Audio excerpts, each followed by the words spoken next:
Wah, Nadiem Makarim dihajar abis Muhammadiyah, telak. Online, Jakarta Sekretaris Majelis Dikdasmen Pimpinan Pusat, PP, Muhammadiyah Alpa Amirahman memberikan kritik pedas kepada Menteri Pendidikan, Kebudayaan, Riset dan Teknologi Nadiem Makarim. Kritikan itu disampaikan Alpa untuk merespons hilangnya madrasah dalam draft Rancangan Undang-Undang Sistem Pendidikan Nasional, RUU Sisdiknas.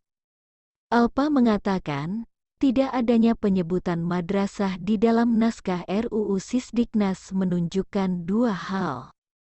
Pertama, adanya krisis kompetensi di Kemendikbudristek. Kedua, rendahnya sensitivitas kementerian terkait pendidikan agama, ujar Alpa kepada genpi.co. Alpa menambahkan, pendidikan agama merupakan unsur yang sangat penting dan tidak terpisahkan dalam pendidikan nasional. Alpa pun sangat menyesalkan tidak disebutnya madrasah di dalam RUU Sisdiknas tersebut. Jumlah madrasah sangat besar. Menurut data pokok pendidikan pada Mei tahun 2021, terdapat 53.929.000 madrasah atau pukul 19,53% dari total satuan pendidikan di Indonesia, jelasnya. Menurut Alpa, keberadaan pendidikan madrasah sebenarnya sudah cukup kuat di dalam UU 20/2003 tentang Sistem Pendidikan Nasional. Alpa menjelaskan, madrasah dan sekolah disebut dalam satu tarikan napas. Selain itu, Alpa menyebut keduanya juga diklasifikasi sebagai pendidikan formal. Perlu digarisbawahi bahwa Undang-Undang Dasar 1945 Pasal 31 Ayat 2 telah mengamanatkan pemerintah menyelenggarakan satu sistem pendidikan nasional, kata Alpa. Rezim ini mempreteli Islam secara bertahap. 1. Mula-mula mereka rusak kurikulum belajar agama. 2. Lalu mereka batasi khutbah dan ceramah para ulama kritis. 3. Mereka larang kegiatan dakwah di kampus. 4. Mereka ganggu sistem jaminan konsumsi halal. 5. Mereka gunakan dana haji untuk keperluan di luar ibadah haji. 6. Mereka lindungi gerakan penistaan agama secara masif dan sistematik lewat media. 7. Mereka serang kehormatan para ulama dan kriminalisasi tokoh-tokoh Muslim. 8. Mereka tangkap dan penjarakan para ulama dan tokoh kritis. 9. Mereka lumpuhkan partai-partai Islam, lalu dibusukkan dari dalam, atau diadu satu sama lain. 10.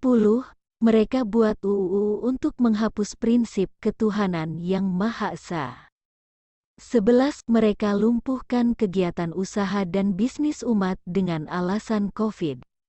12. Kegiatan sholat jamaah di masjid, pesantren, majelis taklim, sekolah, dilumpuhkan dengan alasan COVID. 13.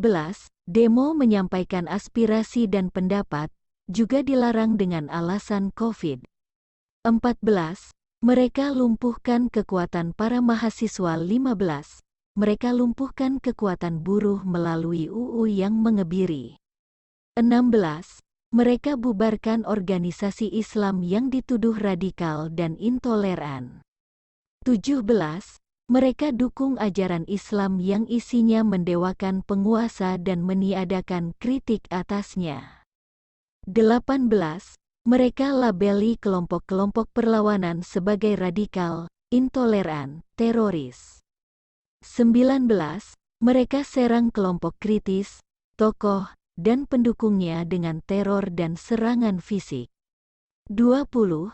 Mereka banjiri otak masyarakat dengan berita-berita dusta, fitnah, putar balik fakta, kalau tidak, dengan berita gosip dan hiburan sampah.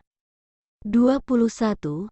Mereka suburkan pertentangan di tengah umat dan dijaga agar pertentangan itu terus memanas. 22. Mereka bela orang yang mendukung misi mereka dan dilindungi secara hukum, sedang mereka yang menentang satu persatu diperkarakan. 23. Pelaku rezim terus memproduksi kedunguan tanpa henti, sehingga membuat masyarakat makin frustasi dan kehilangan harapan, kemudian semua itu diberi judulan revolusi mental. Mereka tak berani langsung menyerang Islam, tetapi secara bertahap melumpuhkannya lewat cara-cara kekuasaan, politik, yaitu dengan a. menerbitkan aturan, b. memainkan sistem hukum, c. menggunakan aparat bersenjata untuk menggebuk lawan-lawan politik, d. memakai uang negara sesuka hatinya, e. mengeksploitasi media dengan memuat berita-berita hebat, seolah keadaan negara baik-baik saja. Lama-lama kalau cara di atas dibiarkan, mereka, penguasa anti-Islam, akan semakin kuat dan umat semakin lemah. Bila itu terus terjadi, ya pastinya kita akan jadi seperti Uighur di Xinjiang sana. Ke sana, tak mungkin tidak. Kelak Muslim akan jadi tamu di negeri sendiri. Nauzubillahi min zalik. Mereka bergerak seperti rayap, kita melihat kayu itu baik-baik saja.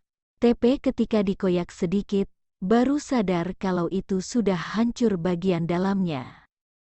Mohon perkara ini direnungkan oleh semua elemen Muslim. Mohon dengan sangat para ustadz, dai, ulama, tokoh Islam, santri, aktivis, emak-emak, partai Islam, ormas Islam, yayasan Islam, dan semuanya, berfokus memikirkan kenyataan ini. Semoga Anda semua dibukakan hati, diberi kecerahan pikiran, dilimpahi empati dan kepedulian, serta diberikan petunjuk jalan yang benar. Amin Allahumma amin.